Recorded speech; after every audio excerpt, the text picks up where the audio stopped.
Hello, everybody. This is Mike. And Beth. And we are reunited. Yes, we are. Does it feel so good? It does. I hope the audience has missed me. They have. I hope our numbers reflect that. They I do. hope that there's a vast decline in listeners when I'm not here. It is. No offense to Ross and Tim. I thought they were both good interviews, but yeah, the numbers drop quite a bit when you're not on here, Beth. I am a fan favorite. That's what I've heard. Yeah. We should do a poll on that sometime. Oh, I mean, Mike or Beth. You would get 100% of the vote, including from my own mom. I don't think it's that bad. It's pretty bad. It is pretty bad. And so I don't know. I can't remember if I shared this last week on the podcast. Last week was such a blur. But I ran into a good friend of ours, and she's like 25. Oh, yes, that younger demographic that I'm chasing. And she said, what her exact words were. I said, what do you think about the podcast? And she said, well, honestly, I'm just there for Beth. I do crave that. I crave the attention and the positive feedback from our listeners. So that just warms my heart. It's like a Christmas gift to me. Well, they love you. Yeah. Aww, no one has ever said everyone. they're here for me. And the numbers prove it. In fact, more and more I hear people say, man, you really give Beth a hard time. I don't feel like I do, but maybe I do. Well, that's because it's sort of like, what do they call it? Nose blindness, when you don't smell something anymore that stinks because you get so used to it. I think you could have picked a better example than that. I'm just thinking with the way you treat me, you've just become blind to it. You know, you just give me a hard time. But you know what? It's one reason I'm the strong, independent woman that I am today, because I can stand up to this. That's right. Yes, what exactly. doesn't kill you makes you stronger. Exactly. Yeah, that's what's been happening with me throughout the years. Yeah. After 26 and a half years of marriage, I haven't killed you yet. Yeah. So, look how strong you are. I know. I'm practically, if this were physical, I'd be like a world-class bodybuilder or something. Yeah. Well, mentally you are. Yes, I am. Definitely. Yeah. With my will and stuff. Yes. Yeah. Mm-hmm. So we won't dive in. I mean, we're recording this the day after Christmas. Mm-hmm. And the Christmas tree's still up. Big win. Both of them. But you're going out of town this weekend. Which makes it sound like I'm just going out of town for fun, but all the time. Well, this is fun. But our college ministry is this is one of the few times everybody had the same break. And so I'm one of the, I know they keep reminding me, I keep saying I'm one of the adults going on the trip, and my kids keep saying, we're all adults. We're in college. And I was like, I know. I'm one of the older adults, the chaperone-like adults. But yeah, I'm one of those that's going on this just long weekend kind of thing to fellowship and have fun. Friday, Saturday night, just kind of taking our college kids, you and a couple other, Tim, who was on the podcast earlier in the season, and then our Laura, next gen pastor. who's our next gen pastor. The three of you guys are taking a bunch of college students to Gatlinburg. Yes. Mm-hmm. So. And we're going to go to Dollywood and hope we don't. I've looked at the weather. I think we won't freeze. I think it's going to actually maybe be a little warm, but super pumped. Hope I get to see something about the life of Dolly. She's an icon. Dolly the sheep? No, please, one day can we tell that story about meeting and Dolly the sheep? Yeah. Users, we'll tell that one day. I mean, listeners, that is something, it is one of those fundamental stories to our meeting, and I think you would understand from one of our first dates, a deep conversation we had about Dolly the sheep and how we ended up together where we are now. Yeah, most people when they're trying to go to sleep, they tell you to count sheep. Yeah. You would ponder Dolly the sheep. I did, because it was all about cloning and it was genetic engineering. Yes, so, deep things. Deep stuff. Yeah. So we're recording this the day after Christmas. Mm-hmm. I think we had a nice Christmas day. What do you think? We did. We had a very nice Christmas day. Yeah.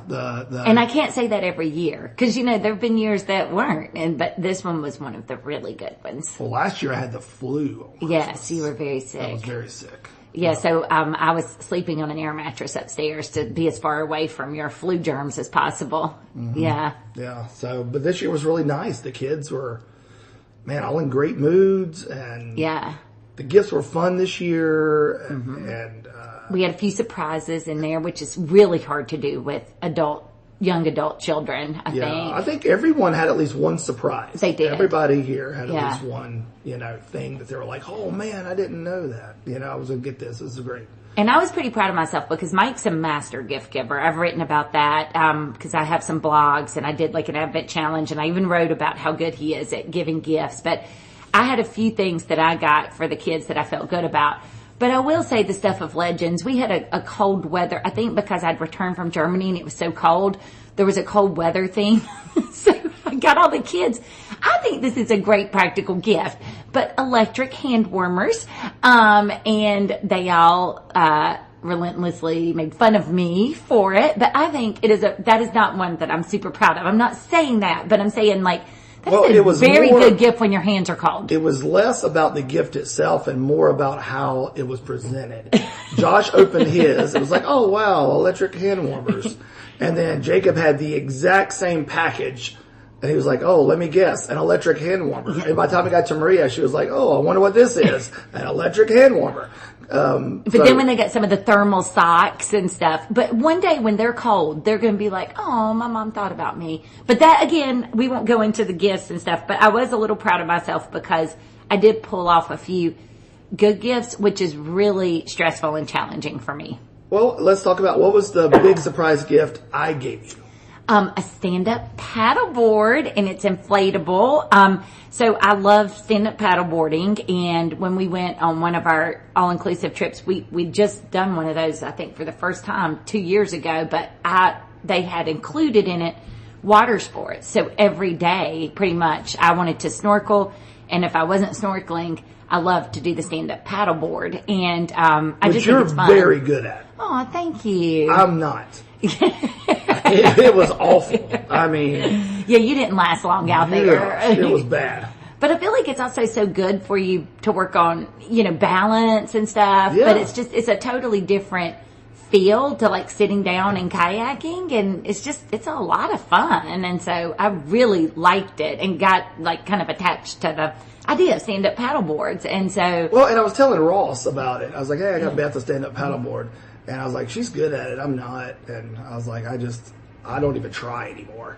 And he was like, well, what's the worst that can happen? You're just going to fall in water. Yeah. I'm like, yeah, but you're falling in water in front of 100 people on a beach, that are laying there staring at you, laughing, because they're all just chilled out on the beach, like drunk, looking at that guy out there, not being able to stand up. Ha ha. Yeah.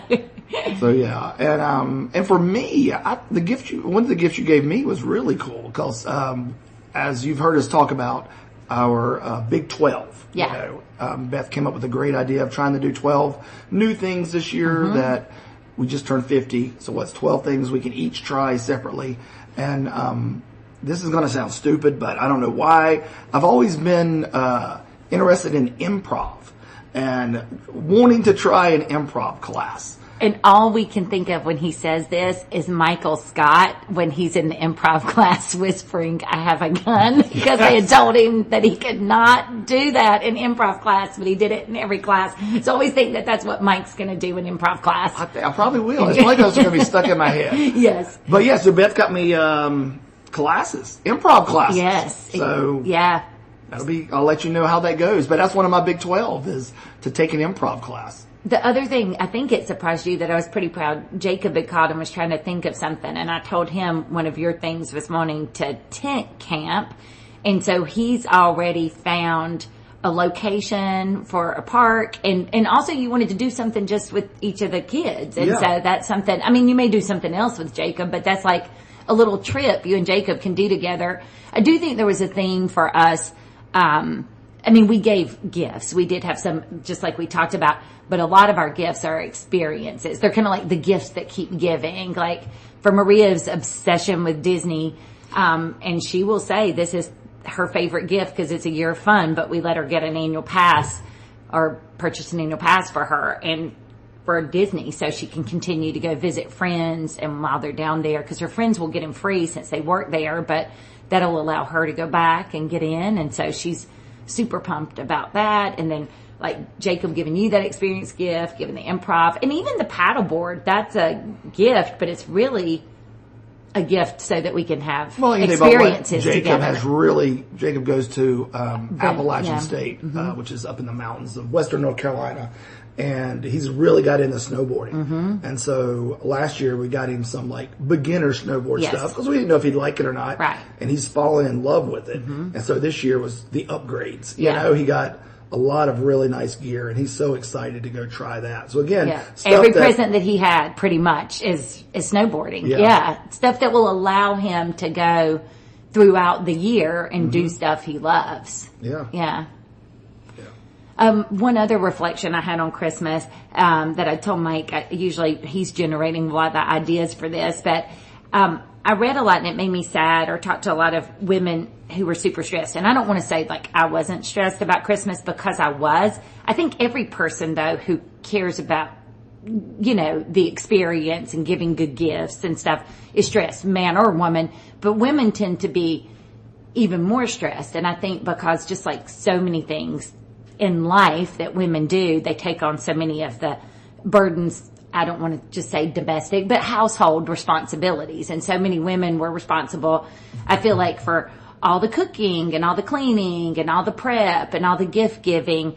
And that part made me sad, because I feel like I had a normal level of stress, but it makes me sad for so many of the women of my generation that have like 10 times the level of stress that I have. And so you and I were talking about, like, I don't know, it's interesting. Our generation seems to be, you know, our moms before us did everything. And I think some women in our generation, we're this interesting mix, because like, I'm fiercely independent. So sometimes I'll come in and just be like, no, I don't need your help. I can do everything by myself. And so then I end up trying to do it all by myself instead of partnering with you. And then that leads to this like, extreme stress, because then I'm doing everything and I'm resentful. And one thing that came to my mind that I thought about, and this isn't even about Christmas, but so I've worked outside the home like pretty much our entire marriage. You know, well, I was in law school, which is the equivalent, you know, of working and then working. And so when we had kids, Mike's schedule was more flexible.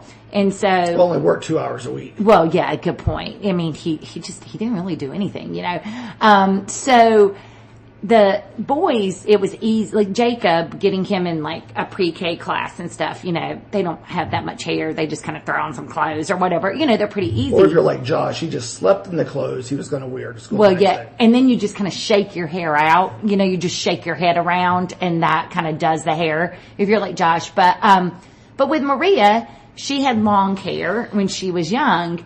And so for her, it was one of these things where not only did you have to comb it, but most of the time you needed to pull it back, because she would be going to pre-K where she might be doing art or playing outside.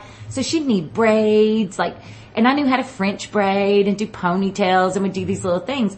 But one thing I realized really quickly, in our time, you know, when Maria was a toddler, was I couldn't also, you know, get up, get myself ready, get to work on time, get her dressed, do her hair, you know, because her drop-off time was after I was already at work. And so we always talked about Maria got to this point where sometimes she would want Dad to do a low ponytail. And I laugh even thinking about it because, I mean, no offense, Mike, you know this, but it wasn't like elaborately beautiful or anything. It was literally like Mike learned just to pull her hair back in this little low on her neck ponytail. I didn't even know it had a name. Yeah. You just did it. You just pulled it back. I just pulled it back and put a tie in it. Yeah.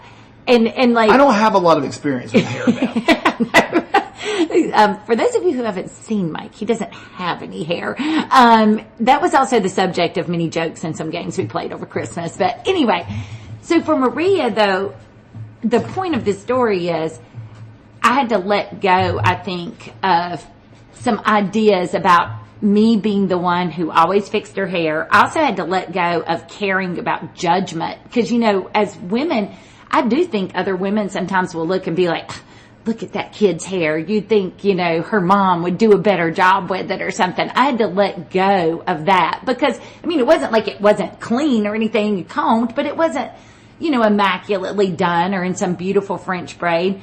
but in doing that and letting go of that and knowing it might not be perfect or might not be the way I would have done her hair, it was kind of cool because it gave her this experience with you. And then also it gave me a little more freedom, in getting myself to work. And the other thing I think about, I'll never forget, so Mike does all the cooking. This is kind of also where this is going, because our marriage has had to be a real partnership. Like, I have a pretty demanding career, and if we were going to make it work, I couldn't be this perfect homemaker that had everything perfect at home. So Mike cooks all of our meals. And I never will forget when Jacob went to stay with your parents one time, Marietta, your mom, was cooking, and Jacob's like, why isn't Papaw cooking? Because Jacob grew up in a household where his dad cooked, and I was never setting foot in a kitchen. I break out in hives if I do. And let me interject real quick. I remember when we were getting, this is obviously a long time ago, but when we were engaged. Yeah. We would talk about what life would be like when we were married. Yeah. And you were, again, fiercely independent. Yes. Just like you've raised these kids. Mm-hmm. And you're like, I am not going to do all the work. I am not doing all the cooking. I'm not doing all the cleaning. But you were adamant, this is going to be a partnership. This is going to be 50-50. Yeah. And I like to tell people now it's still 50-50. Yeah. Really, even the cooking. I do my 50 and you're 50. And so I think I should have been the one giving that talk to you 27 years ago. I would like to say though too, but it is reversed on us, because some people are like, they think the woman's the one who cares so much about the dishwasher. I could never load the dishwasher to your standards. And I remember that was one of the things you would get mad, and finally you just had to let go of the perfect way to load the dishwasher so that I could help some in the kitchen. But no, it is funny because that was one of the foundational parts in for me. I mean, as silly as it, there were, it was like when we got married, I was like, it is going to be a partnership. It's going to be equal. And I was pretty adamant that in our marriage vows, there wasn't going to be things about, this sounds terrible, but I told one of the pastors, we had two, and I was like, this is the point in the ceremony when you can say anything you want, but do not say anything about wives submitting to their husbands. So when we were doing the rehearsal, I don't know if you remember, but when the pastor was up there and he's like, and this is the part where I talk about Beth submitting to Mike. And I was like, no, but I do think that laying that foundation and talking about it, and we don't have it perfect because we've had a lot of years where we're resentful at each other, I'll feel like I'm doing more, you'll feel like you're doing more. Years? Well, no, I'm just saying moments. Yeah, years. No, that's what I mean. Like there's spans. No, I'm not. That's what I mean. You need to unpack more of this. Have you been resentful to me for years? No, but what I mean is you get 4 years into the marriage, and that's a period, or 5 years, let's say, where I might feel like, oh, I'm carrying more of the weight of this. And then we get 10 years in the marriage and you're like, oh, I feel like I'm carrying. So I'm not saying we're carrying this for years. I just mean there's certain times during the course of this marriage, there's certain periods where, you might have felt like you were doing more. I felt like I was doing more. We didn't feel like it was, equal, and probably it wasn't, because it is a give and take, but I guess where this was all going, I feel like it could have been more articulate but just this idea of, I guess, encouraging couples in the marriage space to not feel confined by what society tells them the roles are supposed to be, but to really think about what's going to work for them based on the lifestyle and stuff they have, and trying to be as early as possible. I do think it helped that I laid that groundwork, because I remember I would joke sometimes once we were married, but I was like, you know what you got when you when we did this, you knew what you were getting. A perfect illustration of this is the wrapping of gifts. As I said in last week's podcast, I'm not very good at that either. At that point, we had not wrapped a single gift. Mm-hmm. So literally, what was it? When was Christmas? The 23rd was the day. Yeah, I was going to say it was Monday. Yeah. Monday, I'm like, all right, Beth, we've got to wrap some gifts. Yes. And we wrapped 22 gifts. Yes. Boom, boom, boom, boom. Yes. Boom. And in Beth's mind, 26, 27 years ago, she would have done 11 and I'd do 11. Right. That Yeah. adds up to 22, I think. I'm not a math major. But no, this time I did 19 and you did 3. Yes. So, and mine looked terrible and took probably 3 times as long. Yeah. Literally, I wrapped 19 in the time it took you to wrap 3. Yes. And in Beth's world, I'm wrapping these gifts, I'm making the tags, I'm writing everything on there. Beth brings me one of the gifts that she wrapped, and on the tag it said, from Beth, ETC. I got tired of writing it. It's a lot to write on that little tag. That tag's little. So if you have to write Mike, Beth, Jacob, Maria, Joshua, that's a lot. So it was to Grandma, and so I was just saying from Beth, etc. Because Grandma, my mom was like, well, you could have just said from us. And I was like, well, what if somebody else dropped over and brought you a present and you wouldn't know who us was? So I was saying, it's like, hey, it's your daughter and the rest of us, etc. Yeah. You could have wrote the G family. Well, yes. Right. That didn't come to me in the moment. I was Beth, etc. Yes. Yes. So now at night I say, Jacob, Maria, Josh, etc. I love y'all. Good night. I'm like, you just make it sound like I didn't do anything, but look at what I did to decorate the house and the trees and I do a lot too, but I have different skills that I also like to emphasize that, which this also goes, by the way, this will be a podcast for another time, but I think this whole theme of me as, I feel like a non-traditional pastor's wife probably also flows over into what we brought to ministry, because I like to remind people too, I don't have the traditional skill set that a pastor's wife typically brings to ministry. And so we did that differently too. So it's probably a talk for another time about the partnership in that and what that looked like. But right. Yeah. Yeah. All right. Well, hey, this week, as I keep going back to last week's episode with Ross, but at the end, if you were able to hang around to the end, I let you guys know that this week was going to be a year in review. And I just thought it would be fun. We started this podcast a couple months ago. We call it the intersection of marriage, family, career, and ministry, which are the 4 big parts of our lives, and maybe the lives of a lot of people. I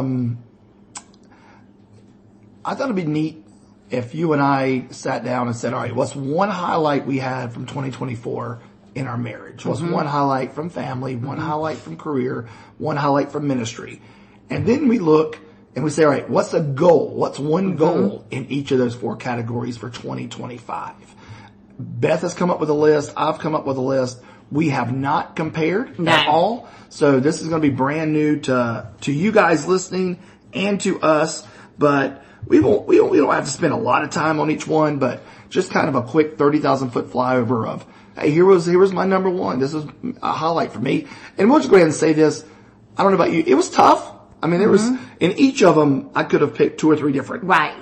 Picking one was really challenging. Yeah. So to say that some of these are the absolute best of the best, it was probably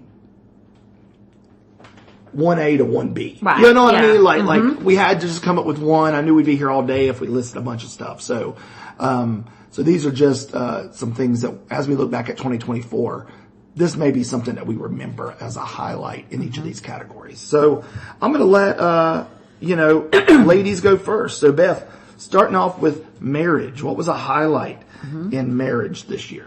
Well, I just said trips that allowed us to spend one-on-one time together. So, probably particularly the trip that, we took in September to Roatan.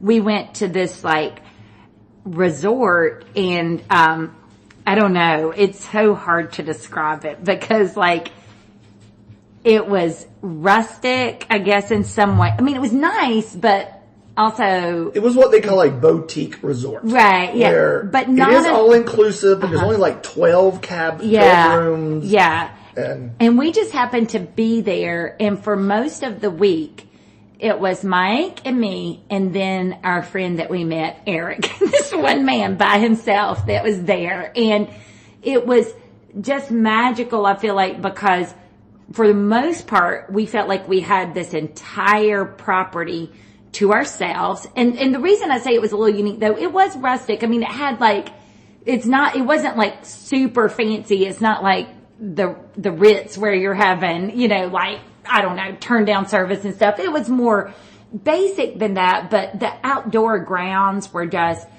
beautiful. The water was beautiful. We really got to bond with the people there, like the people that waited on us with our food, the man that took us out to snorkel every day, again, theme there, snorkeling once or twice a day. It was basically like, a private excursion every day. And so that was really fun for us. But then also, and we just got into this rhythm of like, we'd wake up in the morning when we woke up, and then we'd head over to breakfast. Most of the time we were up before they even had breakfast ready. So we took our cards and we sat outside in the sun, and the weather was beautiful. We played card games.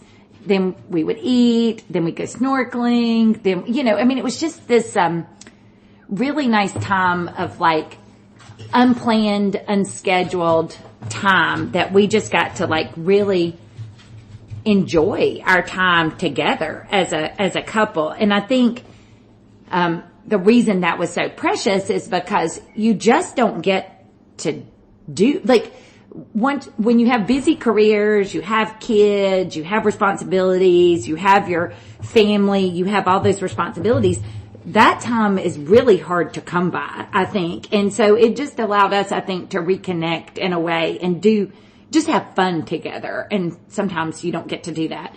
Well, and I wrote, for myself, the exact same thing. Oh. I put for our marriage, just there was 2 trips we took. Yeah. We did take the one to Roatan, which you just mentioned, yeah. In September, a week-long trip. But then, back in January, we went to Asheville. Yes. And that was a really short, little 2-nighter, yeah. and, and we'll talk about this later, I think, with goals a little bit is something I have in mind. But, I've always just been an advocate, the longer we're married, that you've got to carve out time for your marriage. If I guess just been being in ministry for as long as I have and seeing the ups and downs of our own marriage, seeing the ups and downs of other people's marriage.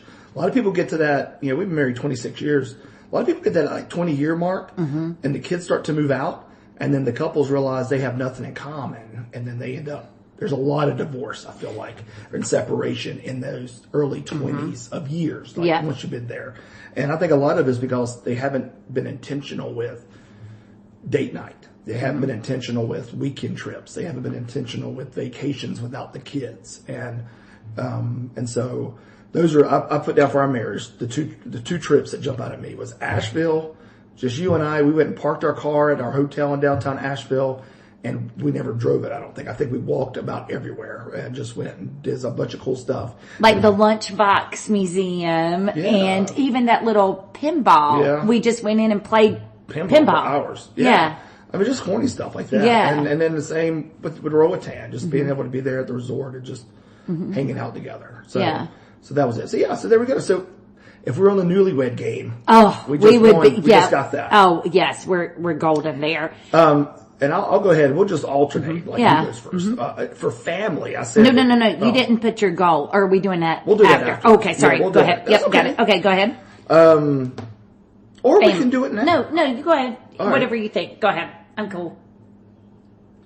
I think this is perfect, like, man-woman thing right now. Oh. Because I always say, like, there's a great book, Men Are Like Waffles, Women Are Spaghetti. Yeah. Where everything runs together. So when Beth, she wrote, like, here's what I enjoyed this year, here's my goal for next year. Like, they're intertwined. Yes, they are. Yes. Where men are very compartmentalized, like waffles. So I made a list of, here's what I like. Oh, and then you had a separate list of here's my goals. No. Yeah, mine were in the categories. Yeah. Yeah. Okay. So there you go. This is a man-woman thing. Yeah. So, do you mind if we do it my way? No, we can do it your way, but I would like the record to reflect that I am a very selfless person in letting him have his way right now and doing it his way. It makes up for the 19 kids I have. Yes. Family. I'm going to keep up with travel. You know, for me personally, I had some cool travel with the kids. You know, I don't know when the last time Maria and I we've ever traveled together, just her and I. I don't think you have. I think this was the first time. And you've done a lot of traveling, obviously. Yes, with Maria. But again, it was dad, husband, go do this. So it was a workcation. It was when she was moving home from Disney. Yeah. And, you know, I flew down to Orlando. She had her car. We packed up her apartment, loaded it up in her car. But then, you know, me, I was ready to say, well, let's just go on home, you know, and she was adamant. She wanted to spend, you know, a couple of nights and let's go do some theme park stuff, her and I. And I was reluctant, but I'm really glad she did that because we went and spent a day at Universal and, you know, spent that night. And then the next day did Disney and did, Mickey's Not So Scary Halloween. Which is her favorite. Halloween is her favorite holiday. We stayed a couple of nights longer, just her and I. And we had such a good time. Yeah. And it was really a nice memory and a nice trip. And then, Josh and I, well, me and now Josh through association are big Pearl Jam fans. And, I've never traveled anywhere really just like a long way to see a band that I love. And I got tickets in the pit. So, you know, right there at the stage for Pearl Jam in Missoula, Montana. And so Josh and I went out to Montana and, got to go to the concert together. And that was just a lot of fun, just having that experience, him and I. And even with Jacob, you know, Jacob's busy, but to be able to go out west, you know, twice with him this summer, you know, once when I went out to Colorado to work for, there's a mission organization that I work with, that I go out to every year to help out do some things. And he went with me and just to spend that time out in Colorado. And we went up to Wyoming again and went to, you know, we went to last year we did Cheyenne, Wyoming, this year Laramie, Wyoming, and just fun there. And then of course the big trip we took, later in the summer as me, you, Josh, and Beth, while Maria was at Disney, you know, the four of us went out west and did the Grand Tetons and Yellowstone. And so just some really cool travel experiences with the kids. That was my favorite for family. What about you? Vacation time spent with the kids / time spent with them in general. That was so it's so interesting. The same thing, because for me, it was really hard for me once Jacob was a senior in high school. We had talked about taking a cruise to Alaska, which was a dream. And I told Mike I didn't want to go because that was going to be just me and Mike. And so we canceled that cruise so that we could have what I thought would be their last family vacation together. This was Jacob's senior year. And I do think it's harder as the kids. We were just talking about this, like there are things I miss, like even at Christmas, like you miss the magic and the wonder that little kids have, and you miss some things like that. But like just this Christmas Eve, and we were talking about even with the grandparents and stuff, our kids just seem to genuinely enjoy their time with us and their time with their grandparents, like playing games and things like that. They just seem to like really enjoy that time. And so for me, and the reason I say this year was a little different though, because this was the first year, because since Maria was at Disney, for 8 months, which was longer than we'd anticipated, this was the first year that we didn't have our entire family on a vacation together. So I did some, you know, like Mike talked about, I also did some time and some travel with Maria individually. Then we had our work camp that Maria and Josh were with Mike and me, but Jacob wasn't there. Then we had our vacation that it was Jacob, Josh, Mike and I were there, but not Maria. So it was different. And that part I was a little sad because I was like, this is the first time that we didn't have in this calendar year a vacation for all 5 of us. So that part made me a little sad, but I also had some fabulous experiences and it just made for a different dynamic and the things that we did and the time that we spent together. Well, and not to take anything away from Maria, but her interests are different. Are so different than what the boys, yes. and even you and I, like, you know, like Maria. She's big city, she's theme park. She loves things like that. Yes. And the boys are more outdoorsy. Yes. And so, and so they're I like missed Maria, national parks. But it was a lot less stress. Because we weren't trying to please everybody. Because in our other family vacations, like if we went out west, we always had to have try to have a day where you could do something, either some type of adventure thing or theme park or something, like, cause you want to have everybody have fun. So this one, it was just, I just think Montana is just stunning anyway, and Wyoming, there's something about that big open space. I mean, that's why they call it like big sky country, that open space. Is that why? And I just, dang, never thought about that. But I mean, just all the animals we saw, the things we did. But that's why I said for me, it was the vacation time spent with the kids, but also just time spent with them in general, because we got to have these great vacation experiences, but I don't want to imply that the only way you have fun with your kids is by having these like huge vacations, because I mean, we think back to when the kids were young and we had like no money and we couldn't go anywhere. And I think some of the time that I really enjoyed too with the kids was literally just playing like with my parents, we took a game over and played on Christmas Eve and just watching the kids like talk to them. And then yesterday with your parents, we played just a family game and just everybody sitting around and like just spending that time together was really valuable. There was a guy that's a friend of mine that is a retired camp director. Mm-hmm. And I think he has a family of, 4 kids. I think he has 2 daughters, 2 sons. And all his kids are older now. They all, I think, have kids now. So, I mean, this guy's a grandfather at this point. But I will never, ever forget when we started having kids.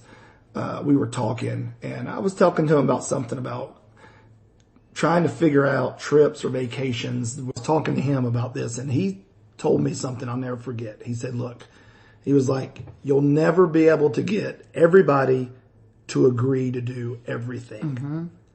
So he said what they do, he said, like, if they went to a theme park, they would just split up. They would just say, you go do what you want to do, you go do what you want to do. Mm-hmm. And he said that night they would all get back together and they couldn't wait to tell all the stories about what they had experienced. Yeah. And he said instead of dragging them around, like trying to be a family of 5 or 6 and drag them from ride to ride, right, they just said, y'all can do whatever. We'll meet back up. He said whether they met back up for lunch or later that night for dinner. He said the conversation was so much fun because they would all just talk about it. He's mm-hmm. like, don't fight it. Just, it's okay. And I've always thought about that, you know, even with our own kids, is don't try to force a round peg in a square hole. Yeah. Just, you know what? Let's just individualize if we can. Let's let them go. Let them enjoy stuff as they can. And then we'll celebrate whatever they did afterwards. Which even goes back to even too, just like everything, like with the different interesting kids and stuff, like some people would be like, well, you travel more with Maria, but Maria's kind of like me and she really enjoys travel. Jacob's more of a homebody. He wants to travel a little bit, but like he wants to do different types of things, you know, and so he's ready after a few days on vacation to be home. And so I think you're right. I think it's like just trying to, and Josh is kind of in the middle probably of those two on what he likes. And so and even the last time when Maria wanted to go for her 18th birthday to Disney for our family vacation, we did that. And it was kind of organic how we split up. You know, sometimes I would be off with the boys. Sometimes I'd be with Maria. And you were right. We did that mm-hmm. and it worked out well. But I think that's a hard thing because at least for me, I just always have these ideas for family gatherings where it has to be everybody and we're all together and we're all just like, it's just everybody's enjoying themselves, you know, and you have to let go of that. And that's really hard, but you've got to let go of those expectations around that. Yeah. I think that's one reason Christmas turned out okay too.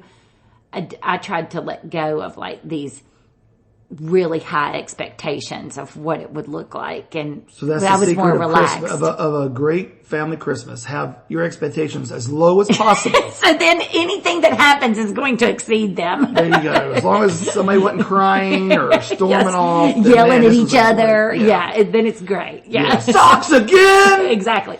Another hand warmer? Yes, exactly. No more cold weather things. Yeah. Yeah. Now, what about career? What have you got? So, this was like, these two kind of go together. So it is one, I promise, but I've hit 19 years working for the same place. And so, and some people might be like, well, that's not much of an accomplishment, but I think my employer's changed like 4 times in that 19 years. And if you work in healthcare, sometimes like, Salem, where I went to college, has a health leadership focus. And so they'll ask me to come back and talk about career. And I'm just like, if you're going to work in healthcare, you have to be comfortable with change, because healthcare is nothing but change. And so just working, I think, in an industry, especially post-COVID, that is really highly stressful, and being there, I feel like that's an accomplishment. But that also leads to, I think it was 4 years ago, I started teaching a master's class at Wake Law. It's a master's of studies of law class. So it's for people who aren't lawyers, but who have sort of a law specific focus in their work. So like people in risk management, HR, compliance, audit. And, I've just really enjoyed, I teach an employment law class in the fall, and I teach an investigations class in the spring. And it's just really a lot of fun to take the experience and try to take that and overlay that into a course. Like to take all the life experiences that I've had in my career and be able to essentially take the mistakes I've made and make hypotheticals out of those, and try to teach other people like, hey, these are the things I've learned, because I do feel like so much of what you learn is on the job. And so I tried to make my courses as practical as possible. But what's been really cool about it too is there are other community leaders and things that have taken my course, and there's people now that I work with that took my course. Like there was a young lady that started in our HR department that was in my class. And then there's another lady in the community that has a nonprofit that I just talked to. She just finished my class, and we're going to try. You make them call you Professor Beth? No. Professor G? No, I just Beth. I mean, a lot of them do, but I'm just Beth. But that could be a name of your own personal just podcast. Beth. Just Beth. I know, because everybody always thinks I'm Elizabeth or Bethany, and I'm we like, know no, Brooklyn it's just Beth. No. Brooklyn Yay, would Brooklyn! love that. That would be her favorite podcast. Just Beth. Yes, listen now. But that, I think for me, like that has been really neat. Just those connections that I've made, those relationships with the students, and then feeling really like you're paying it forward. I really enjoy teaching. I enjoy taking what I think sometimes are really complex concepts under the law and trying to make those understandable for someone that isn't a lawyer. And I think that's why I've enjoyed my job too. I like being in-house and work, because I work with a lot of people who aren't lawyers. And so it's really fun for me to try to take these legal concepts and convey them in a way that people can understand them, even if they don't have a law degree. So I think that's been my career things that I've enjoyed. Nice. Yeah. For me, where I'm at now in a career is not where the year started. Mm-hmm. And when we started this year, the nonprofit we started 11 years ago, accidentally planted a church out of it. That was not the goal. It was going to be a mission organization. And so for a long time, I ran a nonprofit and pastored a church. But my goal was always to get to the point where I could just run the nonprofit. At least I thought I was done with pastoring. And then we'll fast forward to this summer, and I'll share the whole story at some point. But basically, Jacob's girlfriend's home church up in the mountains of Western North Carolina, their pastor left. I volunteered to come preach there a time or two, and that turned into consulting, and now I'm their interim pastor. And so that is not what. So now it's funny. I'm not running the nonprofit and pastoring the church that's 2 miles from my house. Now I'm running the nonprofit and pastoring a church that's an hour and a half from our house. So, it's different. It has been maybe the most fun I've had in ministry in a while, only because I'm not a maintainer. Mm-hmm. And our mission organization Project Re3 has gotten to the point where it's a beast of its own. It is running at full steam. We have a lot going on, but it's kind of maintain mode right now. You know, it's like we've got it up and going, and it is just full steam ahead. So I thrive more of the entrepreneurial creative side. I'm a fixer. I like to create, or I like to go in and fix something. So for me, this church is like a mission project. It's a 143-year-old church. The congregation is probably less than 50 people right now. Or at least it was, this past summer when I started going there.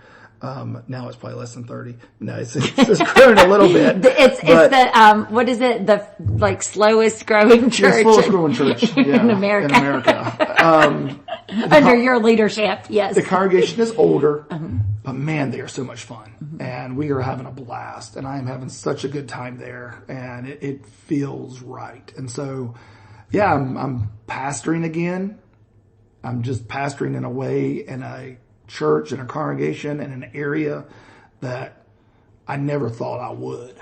It's in a small town, which is kind of good and bad at times. So it's just going in there and kind of changing the culture a little bit and introducing them to new things, and, them fighting the urge to say, well, that's not how we've always done it. Yeah. So far, 3 or 4 months in, they've bitten their tongue a lot and let me do some stuff. And fortunately, we've had some really good results. And so I feel like I'm building up some, I guess, good grace in the bank, for them to trust me, that I kind of know what I'm talking about. So that was kind of a career change. But I think the theme for both of us in our careers is we're both at this stage where, because I've seen this with you and the things that you're doing there, and I think this is kind of what I was trying to say in a not very artful way about my teaching.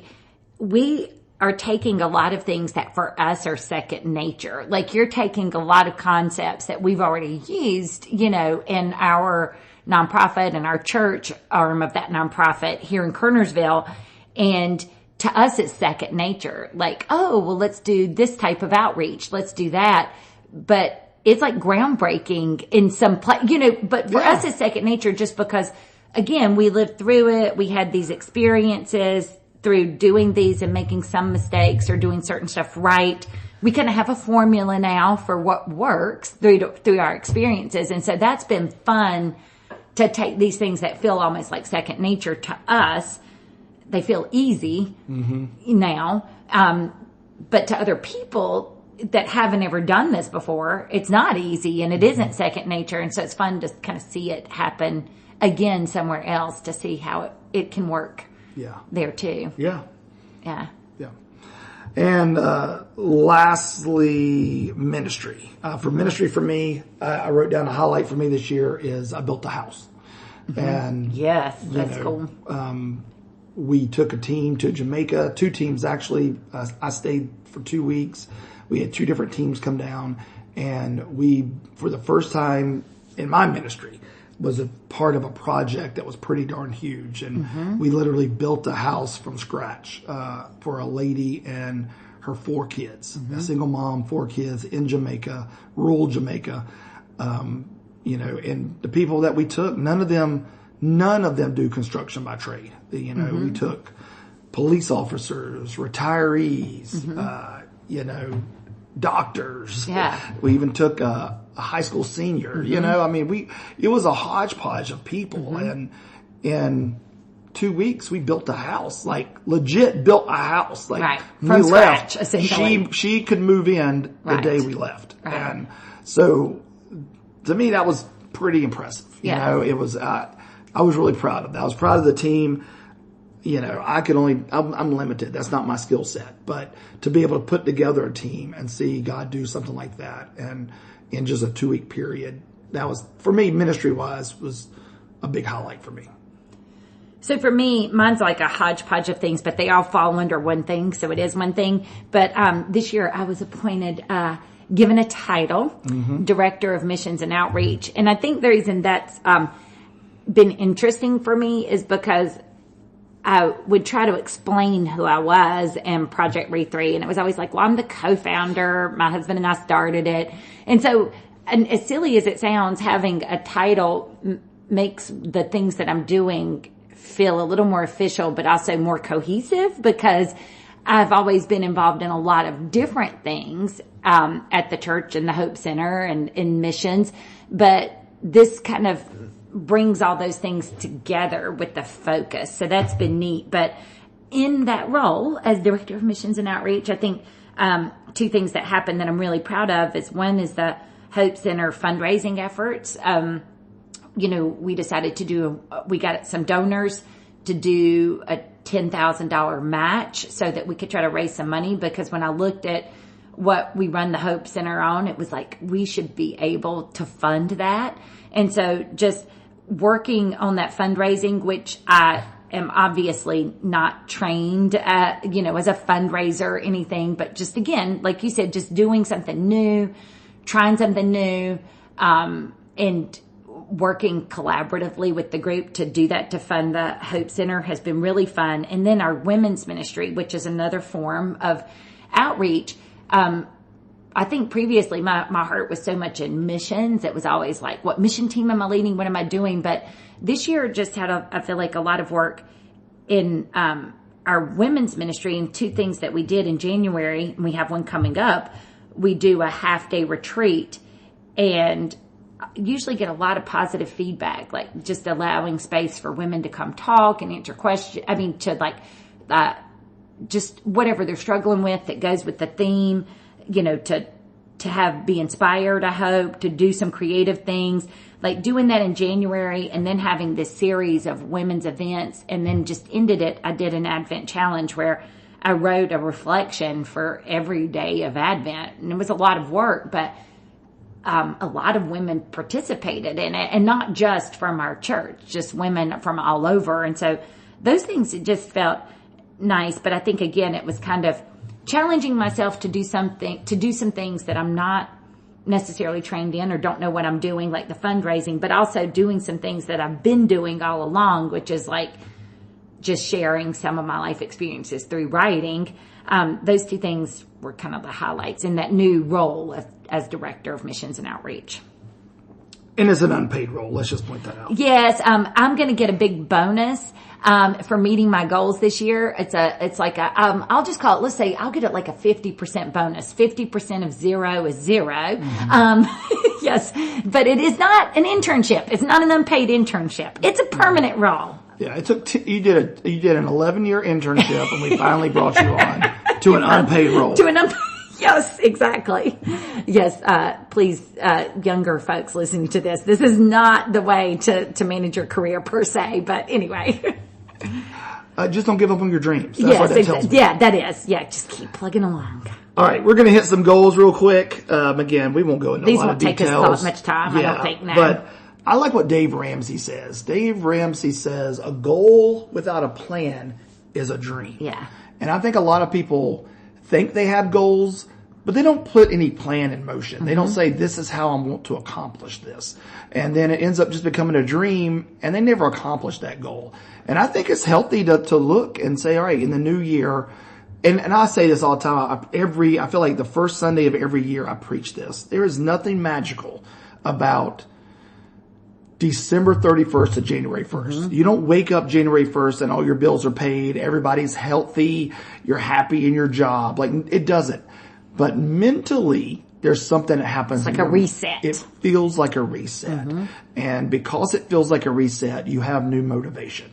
And that's why you have New Year's resolutions. That's why January at the Y is the busiest time of the year, because everyone wants to go back and get in shape. And so I think now is a good time to think, what are some goals that I want to accomplish in 2025? Mm-hmm. And how am I going to get there? That's that's what people leave out. How am I going to get there? So goals for me, I'm going to go through all four. Okay. And then we'll let you kind of hit all four. For me, for marriage, we've talked about a lot of our travels and a lot of stuff we do. I want you and I to have a new experience together, something that neither one of us has ever done. Maybe that means you come to improv class with me. Oh, gosh. I thought this podcast would count. I guess it's 2024, so it can't count going forward. Okay, anyway. you and I have talked about writing a book. Maybe that's something we do in 2025. But I feel like if we say you and I are going to have a new experience next year, something that we've never experienced as a couple, then, or even as individuals, something that's brand new to both of us, Right. Then we're driven enough that we're going to figure out a way to do it. Yeah. Which is why, your idea was so great about the Big 12. Yes, let's put some stuff down, because you and I are both wired that if we put it on paper, we're going to be driven to try to complete that. Yeah. And so that's for our marriage, just a new experience. And that even goes beyond a new place to visit. I know we've already got a trip planned to Antigua in 2025. We've never been to Antigua. But to me, that don't count. That's just a new place. Right. Because that's not a new experience. Yes. Yeah. I'm talking about something that just like, you know what I mean? Yeah. The next thing, family. It's funny because it's the opposite of what we just spoke about. We just talked a lot of time about having the kids, being able to separate them and doing individual trips with them, or doing trips with just Josh and Maria, or just Jacob and Josh, or whatever, and the enjoyment we get out of that now. I want to do a trip with all 5 of us again. I know. Yeah. Even if it's a weekend. Yeah. Even if it's a long weekend, even if it's just let's run down to the beach for 3 or 4 days, something where the 5 of us are together. I would like to do that this year, and that's pretty easy. That's just kind of coordinating calendars and trying to figure out. And some of that we can't do until we figure out what Jacob's summer internship will look like and Maria's internship. Yeah. But once we get to that point, I feel like we could nail something down and get it going. But that's something I want to do this year for family, is just the 5 of us do something. Career-wise, I was inspired by this church that I'm helping out in the mountains of creating a Re3 church network, and creating a network of churches that are like-minded, that are missional communities that want to, I don't know if reinvent themselves is the right word, renew themselves, but I guess a rededication to missions. I mean, that's how Re3, the church, has thrived. Is whether it's local, national, domestic, international, we thrive in serving and helping others. And I think where there's a model there that works nowadays that maybe wouldn't have worked 30 years ago. And there's stuff in churches that worked 30 years ago that would never work today because we're in a different world. Right. So we have a couple of churches that have mentioned to us that they'd like to talk to us about what it would look like to be in this church network. And that's what I'd like to do. I'd like to expand the footprint of Project Re3 and getting churches on board. And it doesn't mean that we're running those churches. Yeah, they keep running them, but to kind of change some of their priorities and for them to become missional. And then ministry-wise, I have 2 ministry bucket list goals. One is I want to serve 30 years in full-time ministry. I'm at 28 and a half, a little over 28 and a half. May will be 29 years. And so it gives me another year and a half, and then I can retire. 30 years in full-time church ministry. And then I also want to do 52 mission trips. I'm at 49. Yeah. And why 52? Because I just thought it would be neat to do, say I spent a year of my life on the mission field. Which technically, because you've done 2 weeks, sometimes you wouldn't even have to do 52. You might be close at 50. You might hit that. But anyway, we won't go on technicalities. So we'll do the 52 separate ones. But right now, penciled in, we have 3 trips in 2025. Yeah. And so those 3 trips will be 50, 51, and 52. And you'll hit that goal. I could, by October, November of next year, I might hit my 52 goal. And then a few months later, I'll hit my 30 goal. And I don't know. I'm sure there's some out there, but I honestly do not know of any full-time pastors that can say they put in 30 years of pastoral ministry and 52 mission trips. Right. And I'm not saying that to brag on me at all. I'm just saying that's a cool milestone. Yeah, that's like something that's different in the way you've done your ministry and stuff. Yeah, I mean, I'm a sports fan of sorts. I love baseball, and baseball is all about numbers. And for so many years, 40-40 club was a big deal. That's 40 home runs, 40 stolen bases. And then a few years ago, that got broken. It became the 50-50 club and 60-50 club, and so on. And so, I'd like to be in that 30-52 club. Yeah. I think that would be kind of a rare club to be in. 30 years of ministry, 52 mission trips. That would be pretty cool. So I think I can hit 52 next year. And if they don't kill me, then maybe I can hang on until May of 2026, and then I'll be 30 years. It's pretty awesome. Yeah. So that's it. What about you? So I don't even know where. So marriage, it was interesting. I had local hobby to do together, which kind of goes with yours, because what I was thinking about is I do think there's certain marks in your marriage that are hard. And I remember, I think it was around 10 years married. We had 2 small kids and stuff. And I remember you bought a bicycle for me. And that kind of started this whole thing where not only did I feel like a kid again riding a bike, but I would take my bike to Salem Lake, but you and I would also find different bike trails that we could go to and try out and do. Like we went to one near Chapel Hill. We went to, of course, Creeper Trail and stuff. So that was really cool. So for me, I was thinking it's interesting. You got the stand-up paddleboard. We used to go and kayak even locally and stuff. And so that could be one, but I also got you that pickleball set, so it could be just going and I don't know that it'll be either one of those, but just finding something that we can do. And it doesn't mean we have to do it every week, but just something that we can do together kind of consistently. And, cause we've done board games. We've had a lot of different things, disc golf for a while. It doesn't mean we stick with one forever, but what would be that new thing? Kind of like you said, a new experience that we'll do together that kind of keeps us together and focused.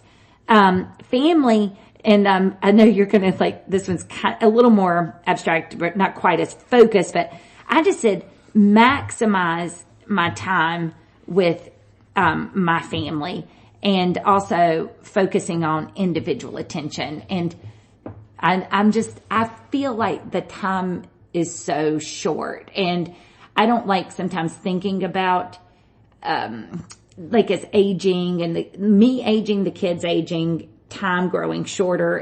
But I think by being focused on the fact that my time with them is limited, it makes that time that I have with my family more precious.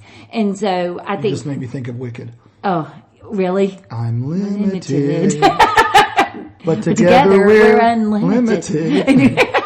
Yes. But I think for me, just really being willing to seize any opportunity, whether it's going, Jacob needs some new furniture for where he's going to be living. So today, taking some time and just being fully focused on him and looking for that. Or with Josh, if he's I want to go to the record store, instead of being distracted during that time, just being really focused on those little moments together, because just like we talked about, we've loved the trips and stuff, but it's those little moments have been really precious too that we've had with them. Career, I had present at a national conference. I've done that before, but we actually are working right now. I worked with a group to design something, and no one will understand it. I don't mean that to be offensive to anybody listening to the podcast, but unless you work in academic medicine, you won't understand this concept. But it's a faculty legal advisory committee, and it's pretty different. I think it's something that I thought about and worked with different leaders to put together. I don't know now if we've been in existence, I don't know, maybe since 2017 or 2018, and it's evolved over time. But it kind of goes with this theme of taking the experiences of something that you've done and learning from your mistakes and refining that, how it works, to get to a point that it's efficient, and maybe trying to share that knowledge with other people. And so that's one of the things. And if we don't get accepted for the conference, that we're going to do that submission. The other thing is just getting back out there, and I've done this a lot too, but presentations at different conferences or even locally, like with our Society of Human Resources at SHRM, maybe presenting locally to a chapter, but just, again, taking some of the teaching, these ideas that I like and concepts, and just doing some more presentations with those. So I did marriage, family, career, ministry. That one is kind of twofold, again, related to my new role. One is to obtain some grants, for the Hope Center because, we run almost exclusively on donations. And I think that we're at this critical point where we need sustainable funding coming in. And I think the way for us to get that, to get some consistent funding is to get grants. This will also stretch me because I'm not a grant writer. I don't know how to find grants and things, but I really would like to obtain some grants to help with the food pantry, clothing closet, we provide counseling. So there are a lot of different avenues and different ways, I think, to get those local grants. So it's just a matter of finding those. And then it goes along with what you were saying about expanding the footprint of Re3. But I have a ton of things that I've written. I've got probably 4 of these half-day retreats that I wrote. And just so people know, this has been a great exercise for me in women's ministry of working with people that can fill in the gaps. I tend to be I have the vision of okay, this year we're going to do for our retreat in January, restoring your story. So we're going to look at stories of women in the Bible, particularly from the book of Ruth, 3 different women and how their stories unfolded and, how we think about our own stories in the context of that. But so that's an example of something I've written, but I've also written a number of retreats that are multi-day retreats. But I have these other women who fill in with me. So I'll have this vision. I write the retreat. I have that. But then I have other people who come in who are more talented with hospitality and decorating and theming, and they help with all of that. So we have these great retreats. I mean, we've had some women that have commented that they feel like these retreats are as good as any really big retreats that they've been to. So I think for me, and we've already got this kind of in the works, we've reached out to a church to see if they're interested in having I was about to say that. that. You may, one of your 12 is to visit a state you've never been to. Right. And so now there's a church in a state you've never been to that is exploring bringing you over to do a women's retreat there. Yeah. So you can accomplish this goal and go to a state. A Big 12. Yes. So I think for me, it's kind of like you said too, just taking this and trying it in a different, because there is in a different context, because there is a certain comfort level of doing these retreats with women that I know intimately. Even when we invite other people, still the core group, if I do it at Re3, they're people that I know really well. It'll be interesting to see what the dynamic is if I'm there and I don't know anyone, how does that change it? Does it change it at all? I don't know. And how is it received by a group that doesn't know me? That would be really interesting, I think, to see. And I just think it'll be fun to partner with someone else. Then you can find out, do people come to these retreats and enjoy them because they know you and love you? Are you that charming? Yes, I'm sure that's what it is. Do you have... Or is it the content? Or is it... I don't know. if you go to this new state and this thing bombs. Yeah, then I'm going to know.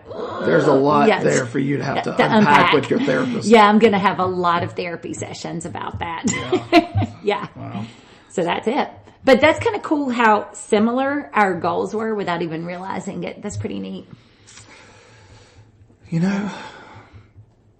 We are one and the same, Beth. Yeah. Well, I wouldn't say that. We're not one and the same. We connect. We get it. Yeah, we do. Yeah. Just like your reference to the Wicked soundtrack. We could sing a lot of those songs together. Mm-hmm. I'm not sure how we're going to work in Defying Gravity. Maybe that'll be our song of accomplishment in 2025 when we've accomplished all these things. We'll talk about how we defy gravity. Yeah, and there's a lot of times when I'm with you, I want to sing Loathing. Oh. I'm going to sing Popular. Yeah, I'm going to loathe you because you think you're so popular. Yes. You know what, real quick, movies, let's hear your top 3. Oh. Your Mount Rushmore, whatever you want to say, real quick. In the whole world? Of Christmas movies. Oh, Christmas movies. We talked about this last week on the podcast. Okay. Elf. Yes. Because I identify with Will Ferrell. I feel like that's me. I'm like, Santa, I know him. And I dream of going on the elevator at work and just lighting up all the buttons and then getting off the elevator. There's just so much in that. Sorry. Elf, A Christmas Story. That is always one that I love and I quote and I have the ornaments. And then I have to go with the Griswolds because that's Christmas another Vacation. one. Yeah, with Cousin Eddie. And I just think they just highlight this like family dysfunction, but lovable characters with big personalities. And I just love them. What about Eloise at Christmas?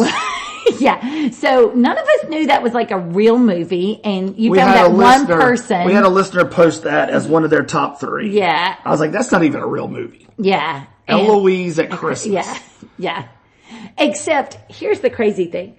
So we didn't think it was a real movie. And then you look and there's one review out there and it said at least it's better than its predecessor. Yeah. Because evidently there was a Eloise in the marketplace or something. So there's one, but here was what was nuts. So we were talking about this over the holidays and that person is talking about it. And then our daughter is like, oh, is that the movie where she does this? And she starts talking about the entire story. So our daughter has seen this random movie that we didn't even know existed. Only 2 people on earth have ever seen that movie. No, 3. Because you've got the person who wrote that review and then these 2 Well, people. I don't know who wrote the review. It could have been one of these 2 Oh, people. that's true. It could be. So we know that 2 people have seen it. I'm willing to bet there's people who were in Eloise at Christmas that haven't even gone back and watched it. Yes. It's kind of like Ross. Yeah. Ross said that he made it 9 minutes into the podcast where he was a guest and had to cut it off because he didn't like the sound of his voice. Can I say one thing too about this podcast? I've never listened to one. I can't listen. I will stop doing this if I listen to myself doing You have the no podcast. idea what I go back and edit in about you. I do not know. And the other thing I wanted to say is that people will know it's raw because there are times I'm sure they hear background noise. Our dogs were over there playing. One of the dogs had to go outside and we have to let them in and out. I mean, this is raw and real. This podcast is like sometimes the kids are coming and going. So we just, the distractions and stuff is just part of who we are. But yeah, I don't go back and listen to it either. Well, now tell me your Christmas movies. Well, I mean, you got to listen to the podcast last week. I shared them last week on the podcast. Well, I can't go back and listen to the podcast because why can't you? You're not on it. Well, it's just kind of weird to listen to our podcast. It seems like it's breaking some kind of rule that I've set internally. Like I can't listen. Well, then that's your fault. Like, but afterwards, Ross, it was funny. Ross couldn't even name 4 Christmas movies. But then when it was all over, all of a sudden the floodgates opened, and we're like, "Oh yeah, we forgot about this one or this one or this one," and it was like. There's really so famous many. ones. Well, there's all the things like the Santa Claus and Yes. Christmas with the Cranks. And then there's like the classics, like, so there's the really old Christmas movie. I mean, there's so many. There's a bunch. But it was really strange. This year we didn't watch any. I did not Elf. watch a single Christmas movie. I watched Elf the movie and Elf the play because that's what the boys gave me for Christmas is to go see Elf the play. But I didn't. It's really strange. I didn't watch any of the others, and usually I always do. Yeah, well. Yeah. It's time to move on now. Pack up these trees. No, I wouldn't say that. We've got to leave them out. I just want to take a garbage bag and just cover the whole thing up.